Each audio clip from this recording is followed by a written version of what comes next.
Irmãos, hoje nós estaremos falando sobre esse momento. Hoje é comemorado, o dia da ressurreição do nosso Senhor. Isso tem todo um significado espiritual que envolve a eternidade de cada ser humano. Amém? Amém. Você vai, por favor, abrir a sua Bíblia em Êxodo, capítulo 12, Antigo Testamento, segundo livro da Bíblia Sagrada. Êxodo capítulo 12, do verso 1 ao verso 14. A princípio, Êxodo capítulo 12, do verso 1 ao verso 14, onde Deus institui a primeira Páscoa, ao povo judeu. E essa Páscoa, ela representa o nosso Jesus. A gente vai ver algumas características dessa Páscoa do Antigo Testamento que apontam para a pessoa de Cristo. Todos acharam? Êxodo capítulo 12, verso 1 ao verso 14, vai dizer o seguinte: E falou o Senhor a Moisés e a Arão na terra do Egito, dizendo: Este mesmo mês vos será o princípio dos meses. Este vos será o primeiro dos meses do ano. Falai a toda a congregação de Israel, dizendo: Aos 10 deste mês, tome cada um para si um cordeiro, segundo as casas dos pais, um cordeiro para cada casa. Mas se a família for pequena, para um cordeiro, então tome um só com seu vizinho perto de sua casa, conforme o número das almas. Conforme o comer de cada um, fareis a conta para o cordeiro. O cordeiro, ou cabrito, será sem mácula, um macho de 1 ano, o qual tomareis das ovelhas ou das cabras, e os guardareis até o 14º dia deste mês, e todo o ajuntamento da congregação de Israel o sacrificará à tarde. E tomarão do sangue e poluão em ambas as ombreiras e na verga da porta, nas casas em que o comerem. E naquela noite comerão a carne assada no fogo, com pães asmos, com ervas amargosas a comerão. Não comereis dele nada cru, nem cozido em água, senão assado ao fogo, a cabeça com os pés e com a pressura. E nada dele deixareis até pela manhã, mas o que dele ficar até pela manhã queimareis no fogo. Assim, pois, o comereis, os vossos lombos cingidos, os vossos sapatos nos pés e o vosso cajado na mão, e o comereis apressadamente. Esta é a Páscoa do Senhor. E eu passarei pela terra do Egito esta noite, e ferirei todo o primogênito da terra do Egito, desde os homens até os animais, e sobre todos os deuses do Egito farei juízos. Eu sou o Senhor. E aquele sangue vos será por sinal nas casas em que estiverdes. Vendo eu o sangue, passarei por cima de vós, e não haverá entre vós praga de mortandade, quando eu ferir a terra do Egito. E este dia vos será por memória, e celebrá-lo-eis por festa ao Senhor. Nas vossas gerações o celebrareis por estatuto perpétuo. Pode se aceitar em nome de Jesus. Aqui o nosso Deus, o Deus de Israel, que é o nosso Deus, tá? Não é dois deuses. Israel tem um Deus e os crentes têm outro Deus. Não, é o mesmo Deus, tá? Deus fez uma aliança com Israel, Deus fez uma aliança com a sua igreja. Irmãos, nós usaremos esse texto para você entender o que é a Páscoa, o que ela representa. Claro que não tem nada a ver com chocolate, com ovo, com coelhos, não tem nada a ver. Sim, foram tradições que ao longo do tempo foram assimiladas, à cultura humana. E hoje, quando a gente fala de Páscoa, o mundo pensa logo em bombom, em chocolate, em ovo, em coelho. Não tem nada a ver, porque a nossa Páscoa é o nosso Cristo. A própria palavra de Deus vai dizer isso. E aí, irmãos, no verso 1 do capítulo 12 de Êxodo, Deus ele chama Moisés e Arão e dá a eles essa instrução: olha, vocês estão no Egito e vocês vão ter que fazer um cerimonial, e diante desse cerimonial vai acontecer um milagre. Mas antes do milagre, a gente precisa entender o que significa cada parte desse cerimonial, porque Deus não faz nada à toa. Deus não pede nada em vão. Tudo para Deus tem um significado, tem um sentido, tem um propósito. Amém? Deus não é aleatório como eu e como você. Deus faz tudo milimetricamente medido. E glória a Deus por isso, porque Ele é perfeito em tudo que faz. O verso 2 vai dizer: este mesmo mês vos será o princípio dos meses. Este vos será o princípio dos meses do ano. Então, para Israel, o ano começava com uma celebração. Celebração de que Deus concedeu a eles um grande livramento. Repare que eles estavam ainda no Egito, quando Deus dá a ordem para eles se comemorarem, celebrarem, para depois saírem do Egito. Quando a gente analisa isso, a gente vê que nós não podemos viver a fé sem fé. Amém? E eles estavam cativos ainda no Egito. Ao redor existia um povo forte que os aprisionava. Só que, mediante a palavra de Deus, eles foram coordenados para que pudessem fazer uma aliança com esse Deus, uma celebração com essa cerimônia, e diante disso, Deus já estava liberando sobre eles uma palavra de livramento. Amém? De que eles estavam no Egito, mas iriam sair do Egito. Então isso mostra que nós não podemos crer ou se alegrar só porque alcançamos, só porque apalpamos, só porque nossos olhos estão vendo, mas pela fé nós devemos declarar ou desfrutar da nossa vitória que vai vir inevitavelmente.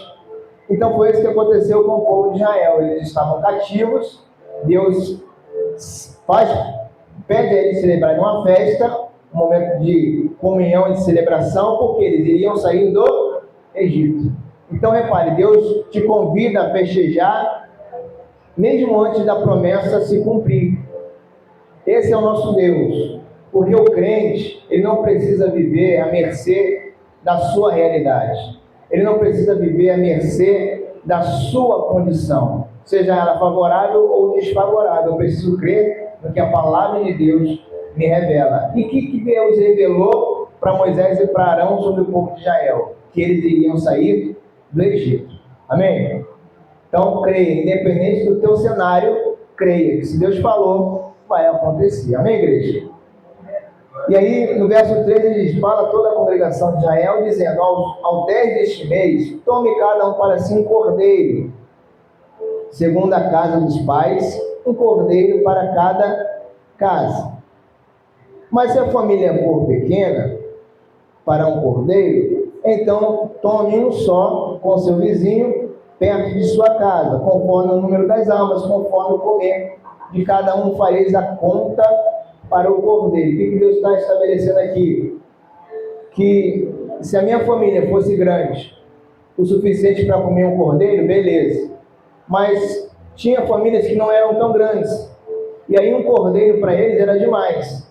Então o que Deus falou? Ó, se você tem condições de consumir um cordeiro e o teu vizinho não vai conseguir, então chama ele para comer esse cordeiro com você, para não haver desperdício, tá? Porque aqui tem toda uma simbologia.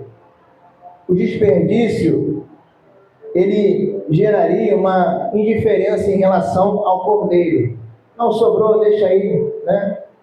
Ou seja, Deus fez tudo medido para que eles pudessem valorizar o sacrifício desse cordeiro, porque toda a família ia comer desse cordeiro. Amém? E aí, o verso 5 vai dizer: o cordeiro ou cabrito será sem mácula, um macho de 1 ano, o qual tomareis das ovelhas ou das cabras e o guardareis até o 14º dia deste mês. E todo o ajuntamento da congregação de Israel o sacrificará à tarde. Tem toda uma simbologia. O cordeiro é quem? Nosso Jesus. Se você analisar os relatos bíblicos, ele foi morto à tarde. Ou seja, tem todo um apontamento para o sacrifício de Jesus. Portanto, essa Páscoa, ela é um prelúdio, ela é uma sombra daquilo que seria o real sacrifício, a real Páscoa. Amém? Nós não podemos colocar no Antigo Testamento a nossa literalidade.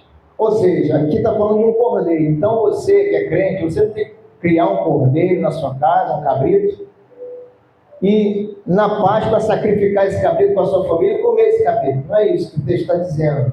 Deus está estabelecendo uma Páscoa onde Deus estava provendo para o seu povo um grande livramento, uma grande vitória. E esse grande livramento, essa grande vitória do Antigo Testamento está apontando para a pessoa de Jesus, tá? Então, o cordeiro é Jesus. E a Bíblia diz que esse cordeiro tinha que ser sem mácula, sem defeito, sem nenhum corte. No caso de Jesus, sem nenhum pecado. O nosso Cristo nunca pecou. Ele era 100% homem, 100% Deus, mas como 100% homem, ele não pecou contra o seu Pai, foi obediente até a morte, diz em Filipenses capítulo 2, e morte de cruz. Então, Jesus, o Filho, obedeceu o Pai até o fim, tá? Ele cumpriu toda a lei. Então, em Cristo não havia defeito, não havia mácula, pecado algum, tá, igreja? O verso 7 diz o seguinte: e tomarão do sangue e pô-lo-ão em ambas as ombreiras. Não é ombreira, aquela ombreira que antigamente se usava não, tá? É da porta ali. Ombreira e na verga da porta, nas casas em que o comerem. Então esse sangue ia ter uma utilidade. O que eles iam fazer com esse sangue? Ia pegar o sangue desse cordeiro, desse cabrito que foi morto, amém, igreja? Ia pegar, ia passar nos umbrais das portas de cada israelita, porque esse sangue, ele ia ser o sinal para Deus não entrar naquela casa e destruir aquela casa. E aí, trazendo isso para a nova aliança, nós entendemos que esse sangue é o sangue de Jesus que foi derramado por nós. E esse sangue está nos umbrais da nossa vida. Amém? Então, o juízo não te alcançará. O juízo não me alcançará. Vai passar de nós. O que cabe a nós é o cumprimento das promessas de Deus. Mas ao mundo cabe o juízo divino. E aqui, Deus está fazendo uma separação entre o seu povo e os egípcios. E aí, irmãos, se Deus olhar para a minha porta, para a minha vida, e não enxergar o sangue do Cordeiro sobre mim, vai vir juízo na minha vida, na minha história e, consequentemente, na minha eternidade. Então, Deus, Ele estabeleceu essa Páscoa, esse sacrifício, com um propósito de fazer uma separação entre os que servem e entre aqueles que não servem. E Ele diz: tomarão do sangue e pô-lo em ambas as ombreiras, na verga da porta, nas casas em que o comerem. E naquela noite comerão a carne assada no fogo, com pães ázimos. O que é pães ázimos? Pães sem fermento, tá? A gente não coloca fermento no bolo para ele crescer. Então, o pão a levedura dele era natural, tá? Então não tinha fermento algum, simbolizando que o nosso Cristo e a sua doutrina é pura, sem fermento humano, tá bom? Então, para crescer, não precisa de fermento humano, precisa do pão ázimo, ou seja, precisa somente do pão que vem de Deus. Então, Jesus é o pão sem fermento, tá? E aí ele estabelece isso para os judeus, com pães ázimos, com ervas amargosas. E as ervas amargosas também tinham simbolismo, simbolizavam o quê? O tempo amargoso que o povo de Israel passou no Egito, diante daquela escravidão. O povo de Israel sofreu, igreja. escravo por si só não tem uma vida boa, é ou não é? Salvo algumas exceções, mas via de regra, escravo sofre. E com o povo de Israel não foi diferente. Tanto que eles clamam a Deus pedindo libertação. E a Bíblia diz que Deus, ele fala isso para Moisés: eu ouvi o clamor do meu povo, e eu vou te usar para livrar eles de lá. Ou seja, a dor era tanta, o sofrimento era tanto, a angústia era tanto, que eles clamaram ao Senhor. Um povo que havia se esquecido de Deus, se lembrou de Deus. Isso mostra o quê? Que muitas vezes existem situações que Deus permite acontecer comigo e com você, para que você se lembre dele. Mesmo que seja na hora do seu aperto. Porque o nosso Deus é um Deus que não pode ser esquecido. Só que tem gente que só se lembra de Deus na hora do aperto.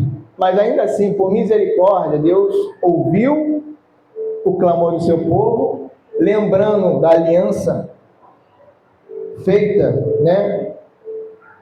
E nós entendemos que esse Deus vem para salvar o seu povo, e esse povo, ele começa a receber as instruções para essa libertação. Porque não adianta, igreja, você clamar por libertação e não se sujeitar às orientações de Deus. Senhor, entra na minha casa, muda a minha família, muda o meu casamento, muda o meu cônjuge, muda o meu filho, muda a minha vida, muda a minha história, mas a pessoa não se sujeita às diretrizes que Deus, pela sua palavra, nos dá. E aí não vai acontecer mudança nenhuma. Ela vai vir, vai buscar, vai clamar, mas a atitude dela não muda, o pensamento dela não muda, o estilo de vida dela não muda, a crença dela não muda. E aí não tem como Deus operar se você estiver desalinhado com Ele. Amém? E aqui Ele está chamando o povo para um alinhamento. Cumpram esses requisitos, e isso vai estabelecer uma aliança entre nós. E diante dessa aliança eu vou conceder a vocês um livramento. E aí Ele chama o povo para comer pães asmos, para comer das ervas amargosas. E no verso 9 diz: não comereis dele nada cru, nem cozido em água, senão assado ao... Por quê? Porque ao fogo purifica. O fogo, ele purifica tudo, inclusive a minha e a sua vida. E esse fogo que é a presença de Deus, que é o Espírito de Deus, ele precisa realmente queimar todo o mal que há em mim, tirar todas as impurezas que há na minha mente, no meu coração, na minha vida. Amém? Então, não é nada cru, nem cozido, vai ser no fogo, a cabeça com os pés e com a fressura. O que é a fressura, pastor? São as partes internas do cordeiro, tá? Estômago, bexiga, tudo aquele miolo aqui que o bicho tem, é a fressura, tá? As partes internas do cordeiro. E nada dele deixareis até pela manhã, mas o que dele ficar, até pela manhã queimareis no... Ou seja, o sacrifício precisa ser completo. O cordeiro precisa ser completamente consumido. Então, comam. Se por algum motivo vocês não conseguirem comer ele todo, o que sobrar, pela manhã vocês queimem ele no fogo. Amém? O verso 11 diz assim, ó: assim, pois, o comereis. E essa é um alerta para mim e para você, porque isso mostra a urgência de nós estarmos preparados. Verso 11 diz: assim, pois, o comereis. Os vossos lombos cingidos. Lombos é o que? Cintura. Os vossos sapatos nos...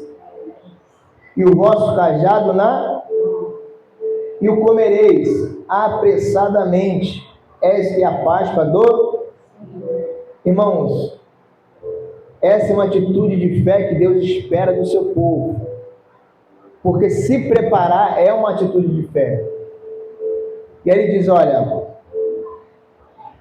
coloca a sua roupa, coloca a sua sandália, pega o seu cajado e comam com pressa. Porque eu vou tirar vocês ainda hoje da terra do Egito. Isso vale para mim e para você. Jesus, ele está voltando. E nós precisamos estar preparados para essa volta. Porque às vezes a gente passa pela vida ou vive pela vida como se Jesus não fosse voltar logo. Como se ele ainda fosse demorar 10, 20, 30, 40, 50 anos. Isso mostra o quê? Que muitas pessoas vivem relaxadamente. Aqui, a tendência para você estar no seu ambiente familiar é você estar mais à vontade, é ou não é? Você não vai tomar um café, por exemplo, se você for ficar em casa com a sua família, você não vai botar uma calça, um tênis, um blusão, né? Ou as mulheres não vão botar um vestido, um colar e vai tomar um café. Isso não vai acontecer. Isso acontece quando a gente vai para a rua, não é? E aqui ele está pedindo para que eles fizessem isso. Vocês estão dentro do ambiente familiar, mas logo, logo eu vou tirar vocês daí, vocês precisam estar prontos. E aqui ele diz, ó, comereis apressadamente. Ih, pastor, então agora eu posso almoçar igual um desesperado. Não é isso que a Bíblia está dizendo. Não está dizendo aqui, fazendo apologia à gula não, tá? O pessoal, agora no final de ano vai ter medo do pessoal comendo igual desesperado, eu vou repreender, que é isso, uma gula? Não, o senhor leu lá, tem que comer apressadamente. Não é isso. É uma atitude de que eu preciso comer rápido, porque já já o Senhor vai nos tirar dessa terra. E aí, irmãos, se prepare, esteja preparado com as suas vestes limpas,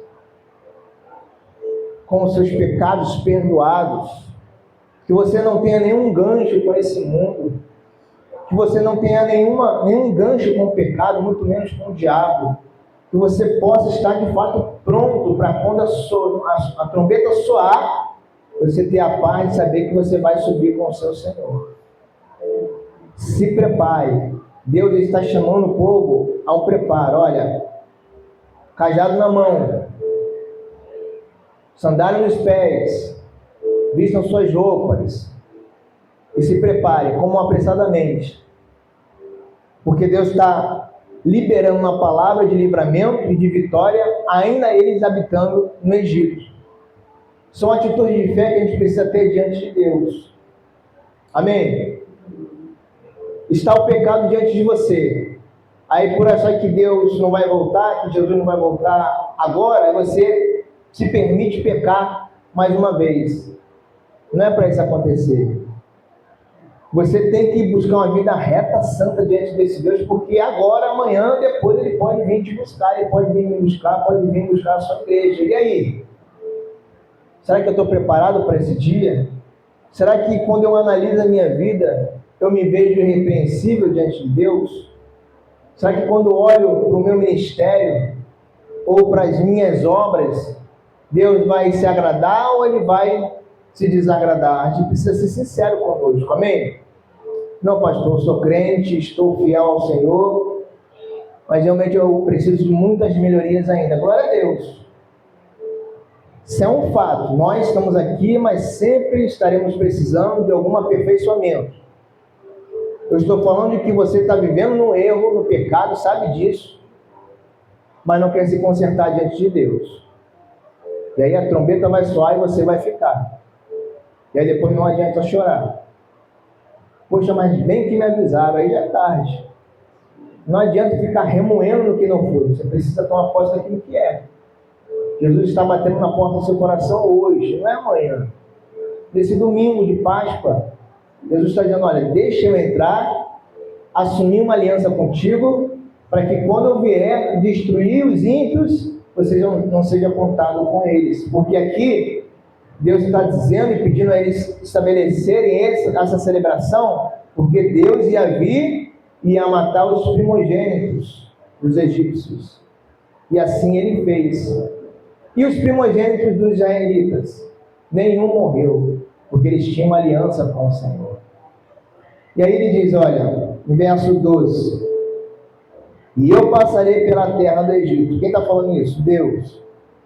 Passarei na terra do Egito esta noite, e ferirei todo primogênito na terra do Egito, desde os homens até aos animais, e sobre todos os deuses do Egito farei juízos. Eu sou o Senhor. Olha que coisa tremenda.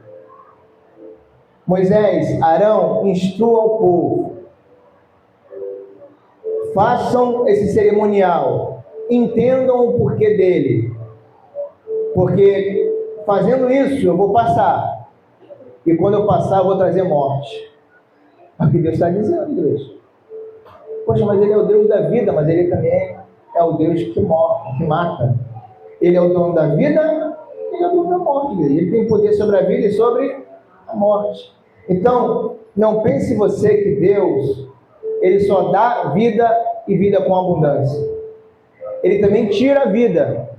E aí você vai desfrutar de um juízo, e um juízo com abundância. Então não pense você que Deus é só amor. Ele também é fogo consumidor. Ele ama Israel, ele ama a igreja.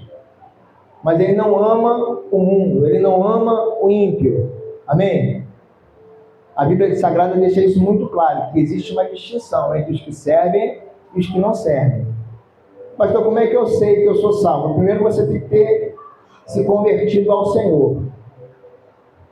Você vivia no mundo, nas práticas mundanas, fazia o que queria, o que dava na telha, não seguia, não tinha como padrão a Bíblia Sagrada, vivia a sua vida como qualquer outra pessoa. Foi revelado a você acerca da salvação de Jesus Cristo na cruz, que ele morreu por nossos pecados e nos chama para uma nova vida. Diante disso eu preciso tomar uma atitude de fé.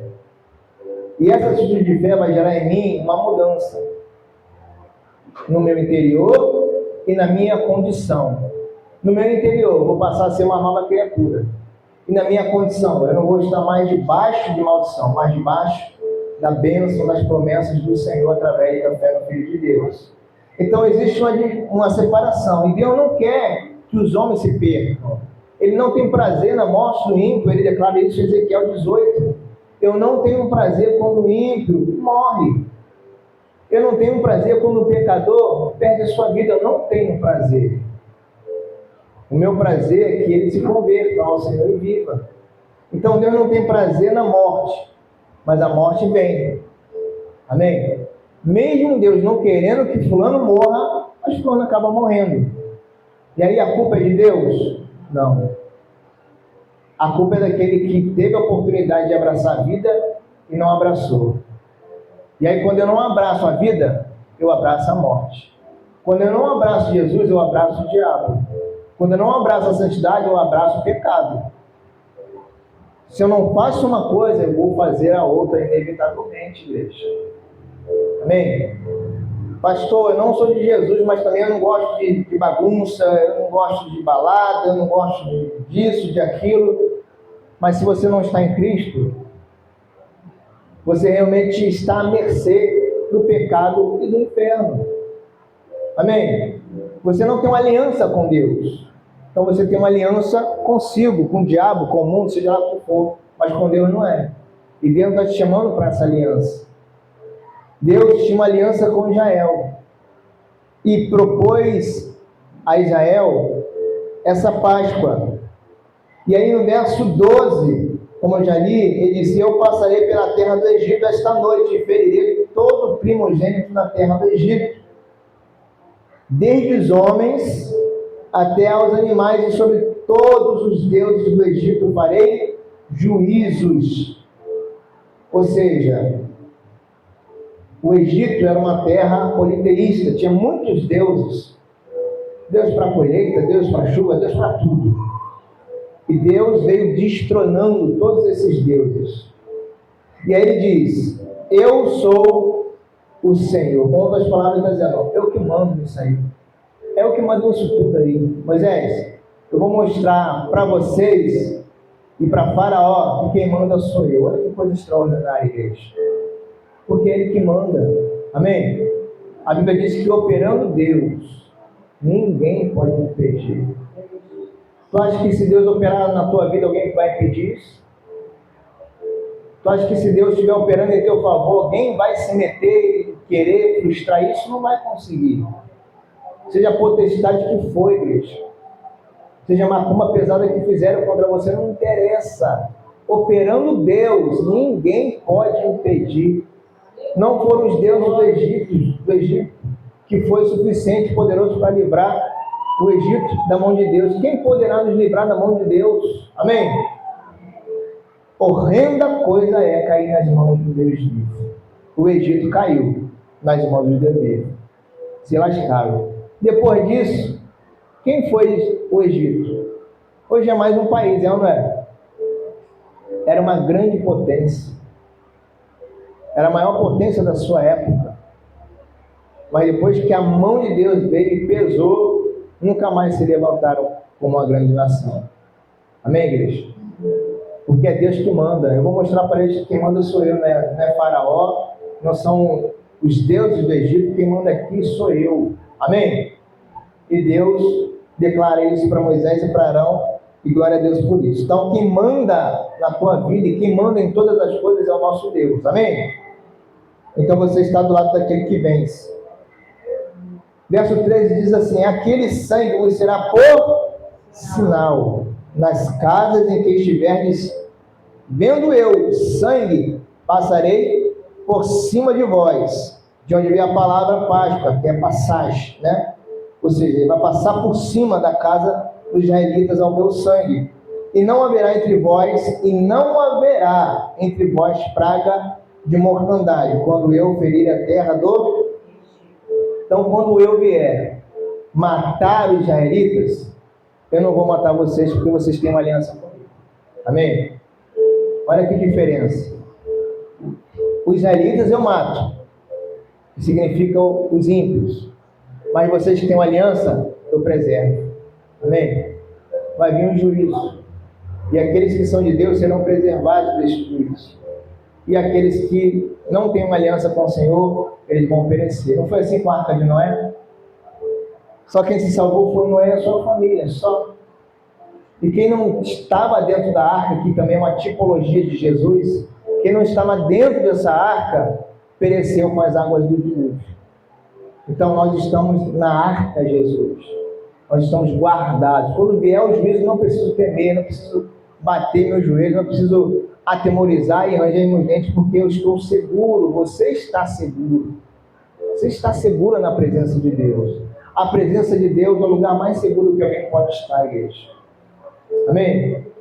Então, quando você sai dessa presença, sai dessa aliança, aí você fica presa fácil. Não só ao diabo, não só ao mundo, não só ao pecado, mas ao próprio Deus. Porque nós temos que temer mais do que o pecado, mais que o diabo, é o juízo da ira de Deus. Porque quem vai me levar, quem vai declarar juízo sobre mim, não é o diabo. Amém? Não é o feiticeiro, não é o macumbeiro. E aí estou citando algumas sem querer menosprezar ninguém, mas só citando para a nossa realidade. Então quem vai te julgar não é o pastor, não é o padre, não é ninguém, é Deus.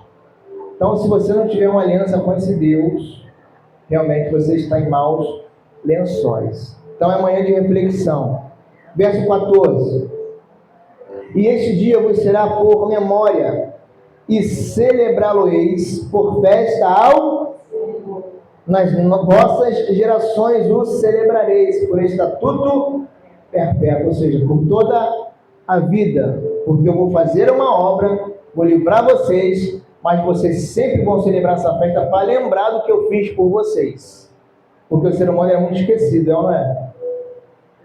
E geralmente coisa boa ele esquece, coisa ruim ele guarda. É ou não é? Tu faz muita coisa boa para uma pessoa, mas no dia que você fizer uma coisa ruim, é o que ela vai guardar no coração dela. É ser humano, irmão. É a miséria que nós somos. É ou não é? É difícil uma pessoa que é justa, que olha para o mal, mas lembra do bem que a pessoa já fez por ela. Amém? É ou não é? A pessoa fez 100 coisas boas para você, mas ela fez uma ruim. Pronto, você esqueceu as 100 boas, miserável, olha só como é que ele é, me traiu, e fez isso, e fez aquilo, e falou aquilo. E as coisas boas? Foi bom receber as coisas boas? Foi, pastor, eram amém. E cadê? a sua justiça? Cadê a sua gratidão? Amém? Então, Deus estabelece essa cerimônia, dá livramento e estabelece para que eles pudessem fazer essa cerimônia todos os anos. Para quê? Para o povo de Israel se lembrar de onde Deus os tirou, o que Deus fez na vida deles. Amém? Ainda em Êxodo 12, vá para o verso 26, um pouquinho mais à frente, e vai dizer o seguinte, verso 26 ao 28. E acontecerá que, quando vossos filhos vos disserem, que culto é este vosso? Então direis, este é o sacrifício da Páscoa ao Senhor, que passou as casas dos filhos de Israel no Egito, quando feriu aos egípcios e livrou as nossas casas. Então o povo inclinou-se e adorou. E foram os filhos de Israel e fizeram isso, como o Senhor ordenara a Moisés e Arão, assim fizeram. Olha só a preocupação de Deus de perpetuar essa memória. Quando os filhos de vocês perguntarem que culto é esse que vocês estão celebrando ao Senhor, vocês vão explicar. Amém? Quando eles virem você servindo ao Senhor, adorando ao Senhor, buscando a face de Deus, eles podem te perguntar, por que você faz isso? Por que você vai para a igreja? Por que você ora tanto? Por que você lê a Bíblia? Por que você presta esse culto a esse Deus? Aí você vai lembrar eles do que Deus fez por você. Não, meu filho, porque o seu pai era um 7-1, malfeitor, não valia nada, mas Jesus resgatou seu pai disso e fez ele um homem santo. Mesma coisa as mulheres, não, porque a sua mãe, meu filho ou minha filha, não valia nada, vivia no mundo sem Deus, e muitas coisas ruins, muitas coisas horríveis, mas esse Deus misericordioso me livrou disso. E hoje eu celebro a vida porque Ele me deu a vida. Amém? Lembrar as próximas gerações do que Deus fez por você. Amém? O testemunho que você tem para dar. Todo mundo tem um testemunho. E aí não estou dizendo que eu tinha uma empresa e tenho 3 empresas agora, não. Não é esse testemunho que eu estou falando. Eu estava na falência, estava devendo a agiota e fiz a campanha. E aí Deus me deu 4 vezes mais, 5 vezes mais. Hoje eu tenho empresa no exterior. Não é esse tipo de testemunho. Falando que Deus fez dentro de você. Amém? Que Ele mudou dentro de você. Era um mentiroso, agora é um homem que só consegue falar a verdade. Era uma volteira, agora paga tudo direitinho. Era uma pessoa que só se vestia de forma ímpia, agora se veste de forma modesta. Que só falava palavrão, agora só fala daquilo que agrada ao Senhor. Ou seja, houve uma mudança. Mais do que mudar o exterior, tem que mudar aqui primeiro. Amém? Tem muita gente na igreja que é só exterior. Você olha, parece que é crente. Você olha para a mulher, parece que é crente. Parece que é de Deus. Mas quando você olha o coração, está longe. Está distante. Está frio. Um coração em trevas. Um coração maligno. E é assim, não é porque Deus não quer operar, é porque ela não deixa Deus operar. E esse é o problema. Porque Deus não tem um problema necessariamente com o pecador, mas com a vida de pecado que ele leva. Amém? Porque ele diz, vinde a mim todos vocês que estão cansados, sobrecarregados, e eu vos aliviarei. Então ele chama, não é? Ele faz um convite. E eu, pecador, me volto para esse Deus que perdoa os meus pecados e muda a minha estrutura para que as minhas obras a partir de então sejam obras em Deus. Aquele que furtava, não furte mais. Aquele que mentia, não minta mais. Ou seja, tem que haver uma mudança em nós, igreja. Amém? Abra, por favor, em Mateus. Mateus 26. Versículo 26 ao 28. Mateus, Novo Testamento. 26, verso 26 ao 28. onde Jesus vai fazer uma declaração esclarecedora. Mateus 26, verso 26 a 28, acharam? A gente leu a passagem do estabelecimento da instituição da Páscoa no Antigo Testamento, amém? Mas a Páscoa não era aquele cerimonial. A Páscoa estava apontando para a pessoa de Jesus, que representava aquele cerimonial. Diz assim: enquanto comiam, Jesus tomou o pão e, abençoando, o partiu e o deu aos discípulos e disse: tomai, comei, isto é o meu. E tomando o cálice e dando graças, deu-o dizendo: bebei dele, porque isto é o meu sangue, o sangue do Novo Testamento, que é derramado por muitos para a remissão dos. Então, esse cerimonial, onde Deus estabeleceu para a nação de Israel, estava apontando para a pessoa de Jesus. E ele diz: olha, essa é a minha carne, esse é o meu sangue, o sangue do Novo Testamento, que é derramado por muitos para a remissão dos pecados. Lembra que o sangue do Cordeiro era passado nos umbrais?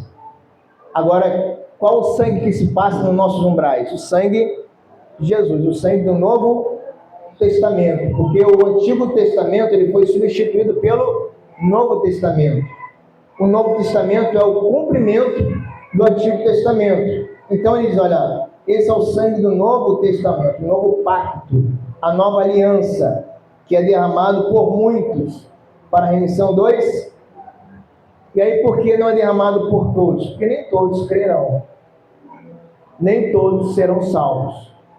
E aí está deixando claro que o sangue só vai ser aspergido, só vai ter valentia ou valia na vida daqueles que se deixaram ser banhados por esse sangue. Ou seja, ele morreu por todos.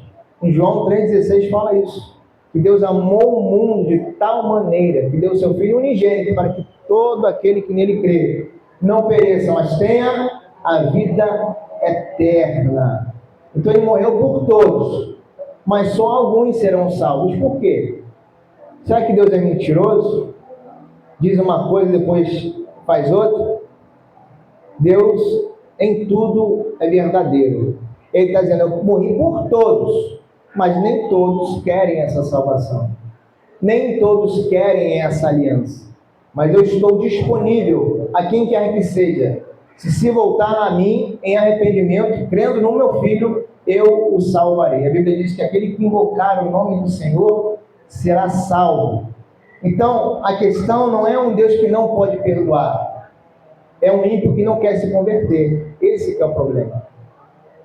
Deus tem amor suficiente, Deus tem perdão suficiente, mas as pessoas não querem se arrepender e deixar as suas velhas práticas. Elas querem continuar com a sua vidinha de pecado, de mentira, de trevas, porque ela sabe que no momento que ela entregar a vida dela para Jesus, tudo vai mudar. Amém, igreja? Só que é uma mudança para a vida, não é uma mudança para a morte.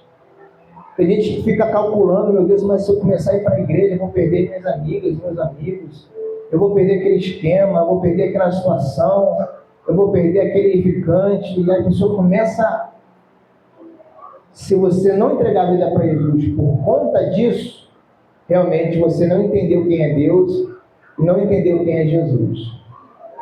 Trocar Cristo por uma noite de prazer, isso é miserável demais, é ou não é?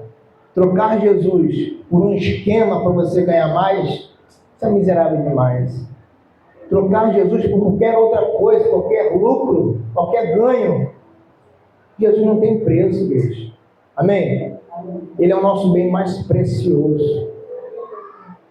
Sem Ele você não é nada, sem Ele você não tem nada, sem Ele você não alcança nada. Amém? Ele é tudo. Ele é a nossa maior dádiva. Ele é o nosso maior dom perfeito. Ele é o que opera em nós, tanto querer quanto efetuar. E a Bíblia diz que Ele opera tudo em todos. Então Jesus é o centro do universo e tem que ser o centro da sua vida também. Amém? Aleluia. E aí, Jesus ele joga para si essa questão do cerimonial da Páscoa.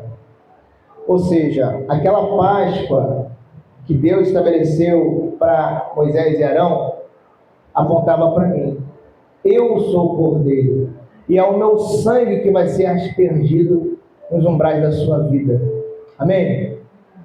Abra, por favor, em 1 Pedro, capítulo 1, verso 17. 1 Pedro, capítulo 1, versículo 17. Vai lá mais para frente.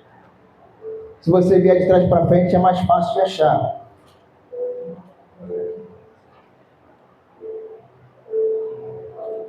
1 Pedro, capítulo 1,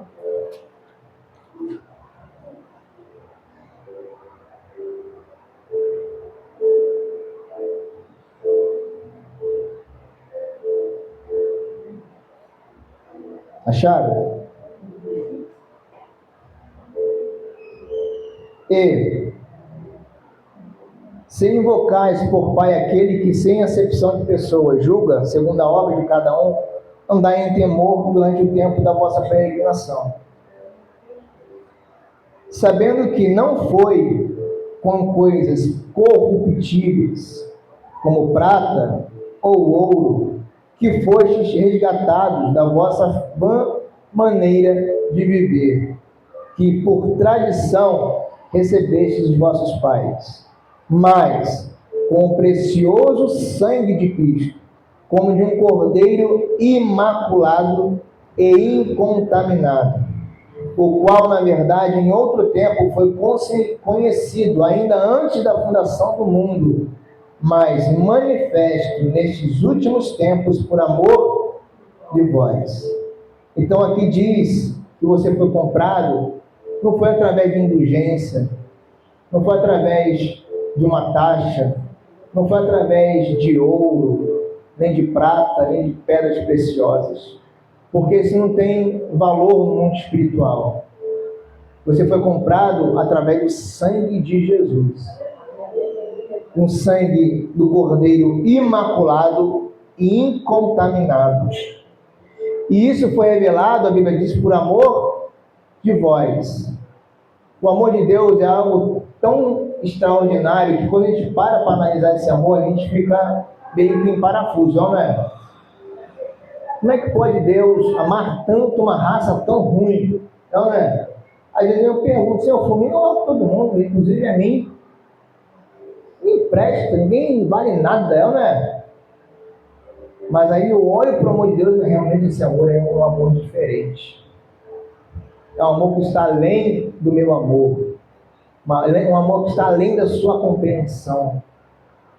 Imagine você ser rejeitado a vida toda por um pecador e no último dia de vida desse pecador, alguém pregar para ele e receber Jesus como Senhor e Salvador, e Deus ali prontamente oferece-lhe o perdão, perdoa os seus pecados, faz dele uma nova criatura e leva ele para o céu. Como o malfeitor da cruz foi assim, não foi? O camarada vivia no crime. Se é hoje você julgando aquele homem, miserável, tem que morrer mesmo, prisão perpétua, mata logo, é ou não é? É ou não é, igreja? Criminoso, não vale nada, é um cria da vida aí, tem que morrer, não é o que a gente pensava? Só que Jesus, ao ouvir o seu clamor e o seu pedido, disse o que para ele? Ainda hoje estarás comigo no paraíso. Então, Deus, Ele está sempre disposto a liberar o seu perdão. Só que, para muitos, foi tarde demais. E para outros, vai ser tarde demais. Porque o dia da salvação, diz em 2 Coríntios capítulo 6, é hoje. Hoje é o dia da salvação. Hoje é o dia da aceitação. Hoje é o dia de Jesus entrar na tua vida e mudar a tua história.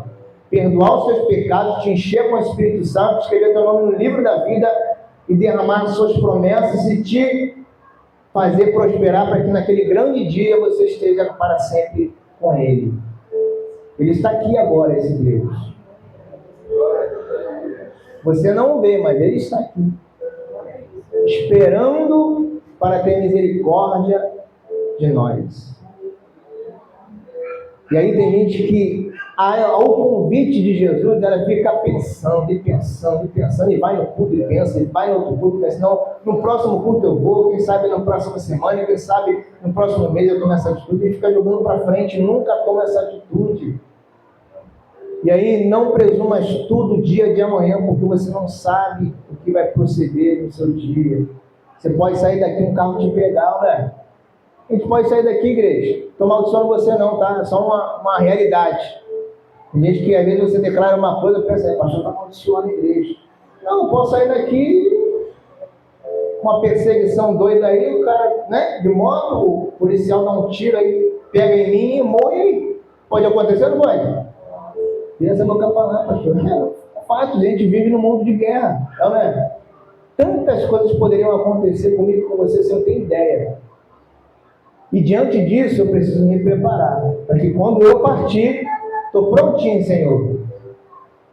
Estou prontinho. E foi hoje. Te pegou surpresa? Me pegou. Mas a Deus não. Por isso que eu me preparei para esse dia. Amém? A Bíblia chega a dizer assim, que uma coisa boa é para o Senhor a morte dos seus santos. É prazeroso para Deus ver um crente morrendo. Olha que coisa interessante. Deus quer que eu morra? Sim. Porque Ele quer que você vá para o céu. Amém? Então, irmãos, quando você partir, ou quando alguma coisa acontecer, como é que vai estar a tua vida? Tem gente que não morre, mas perde a consciência. É ou não é? A pessoa não morreu, mas perdeu a consciência de entender sobre a vida e de invocar o nome do Senhor. Morreu mentalmente, esquece. Uma coisa é você nascer com um problema mental. Tem gente que pensa esse questionamento. As pessoas que são adultas, mas não conseguem ter uma consciência. Se ela nasceu assim, ela é inocentada diante de Deus. É como uma criança. Ela não tem consciência do pecado, como eu e você. Mas quando a pessoa já tinha consciência do pecado e ficou mentalmente inválida, aí não tem perdão para ela. Amém, igreja? A gente precisa compreender que o nosso Deus é um Deus, acima de tudo, justo. Então entenda que esse dia que nós comemoramos a Páscoa do Senhor, ela é um dia que deve ser apontado e centralizado na pessoa de Jesus. E é tudo que o mundo não faz. Então, né? É chocolate para cá, chocolate para cá, ovo daqui, ovo dali, é coelhinho pulando, as crianças na escola, né, faz aquela caracterização da criança, tira fotinha, coisa linda, né? Não tem nada a ver com Páscoa. Páscoa é Jesus. Páscoa é o corpo, é o sangue do Cordeiro Imaculado, incontaminado, como diz o texto. Aleluia. E isso Deus manifestou antes da fundação do mundo. Você nem era nascido, Deus já tinha provido para você essa redenção. Isso é amor de Deus. Amém? Um amor que age. Um amor que não fica ali esperando o outro para poder amar. Não, Deus ama. Deus é amor. Não, só vou amar Ele se Ele me amar. Eu só vou amar Ele se Ele me fizer uma coisa boa. Então isso não é amor. É troca. Amém? Porque o amor, ele ama independentemente do outro. Isso é amor. Esse é o amor de Deus. Deus amou o mundo de tal maneira. Que mundo é esse? Um mundo caído. Um mundo pecaminoso. Um mundo que foi destruído com as águas do dilúvio, lembra? O mundo foi repovoado, mas a desgrama do ser humano continuava lá. O pecado continuava dentro dele. Mas Deus amou esse mundo. Amém? Olhou para essa raça, olhou para mim e me amou. Amém, igreja? Sem eu ter feito nada para Ele, Ele me amou. Amém? A Bíblia diz que Ele nos amou primeiro. Ele não esperou o meu amor para me amar. Olha que coisa linda, igreja. Ele me amou primeiro. E aí, como resposta a esse amor, o que eu vou fazer? Me voltar para esse Deus que me ama. Porque pior do que odiar a Deus é ser indiferente a Deus. Porque a pessoa que odeia Deus, ela tem algo contra Deus. A presença de Deus, tudo de Deus para ela irrita.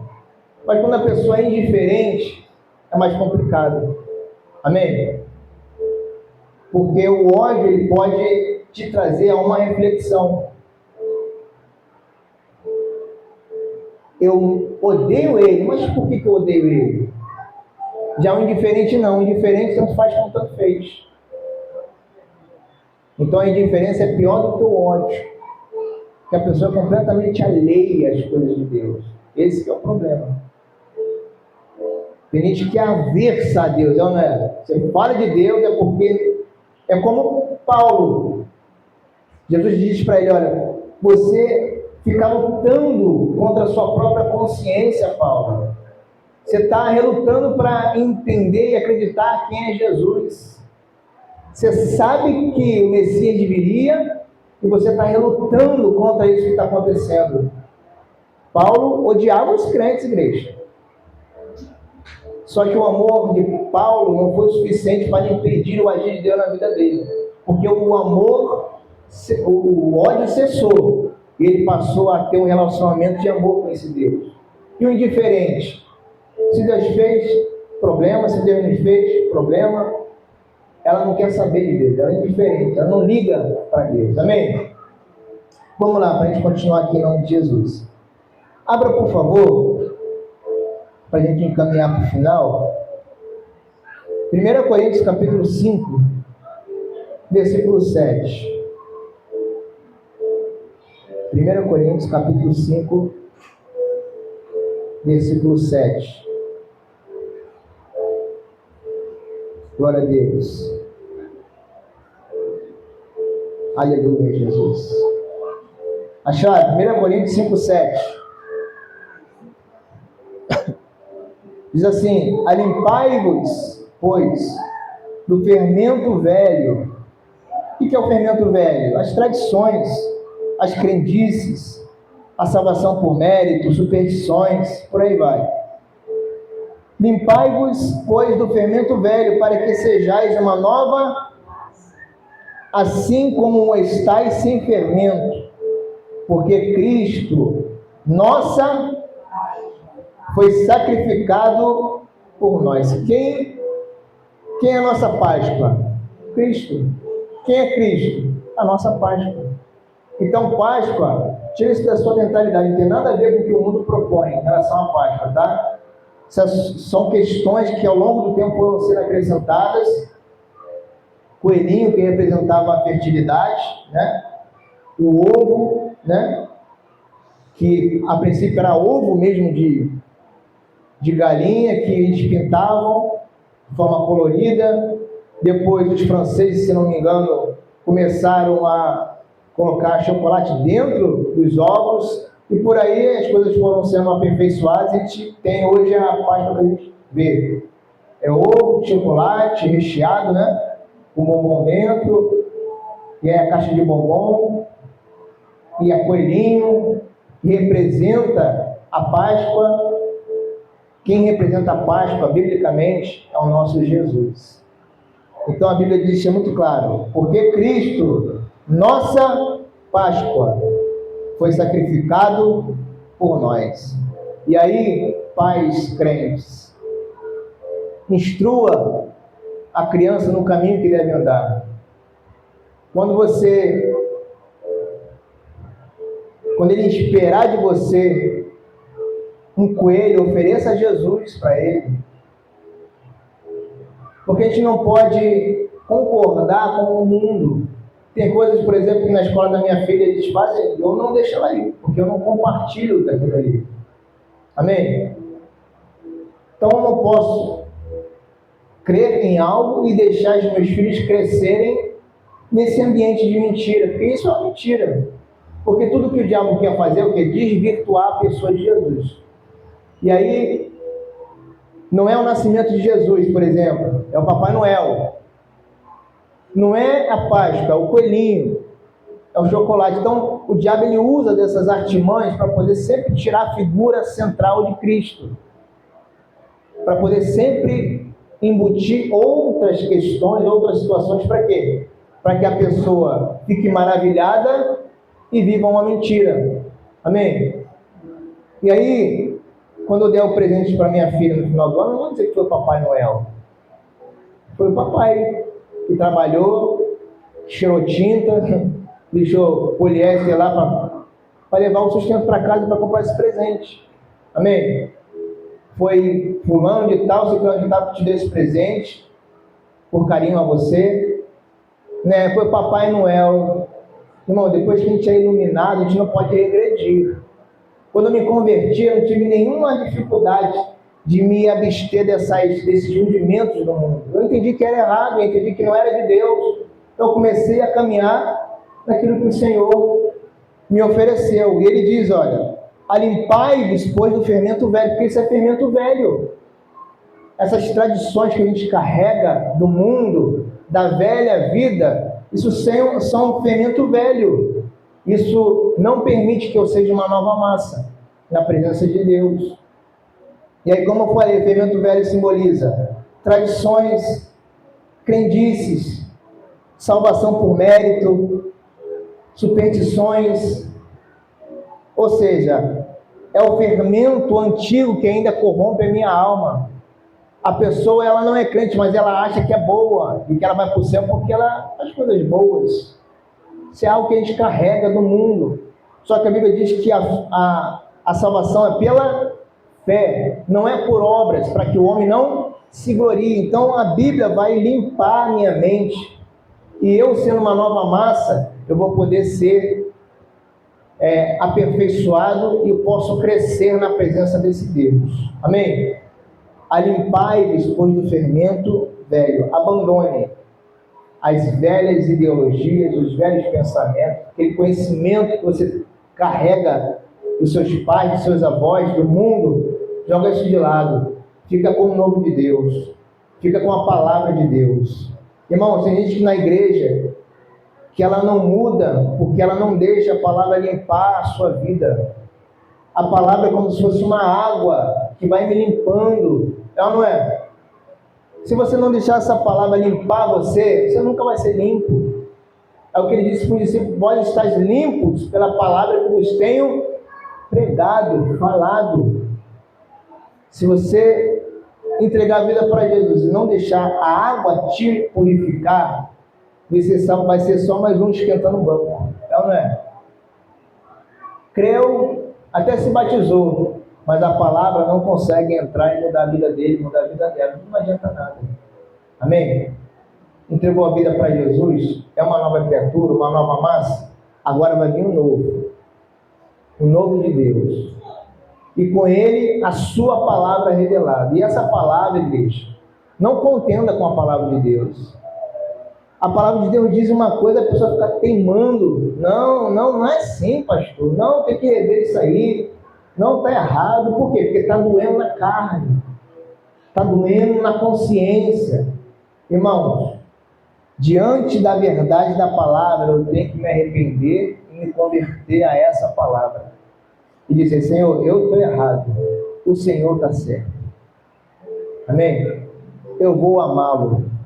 Eu vou perdoá-lo. Eu vou ser santo. Eu vou mudar minhas vestes.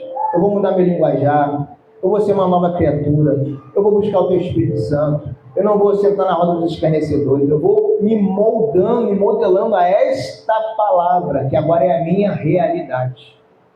E diante disso, Deus vai fazendo uma obra na minha vida. Amém? Glória a Deus. Então, fique com essa palavra. Hoje nós falamos sobre a Páscoa do Senhor, que na verdade é o nosso Cristo. Eu quero te convidar para você ficar de pé. A gente vai poder participar agora da ceia do Senhor, que de fato é a nossa Páscoa.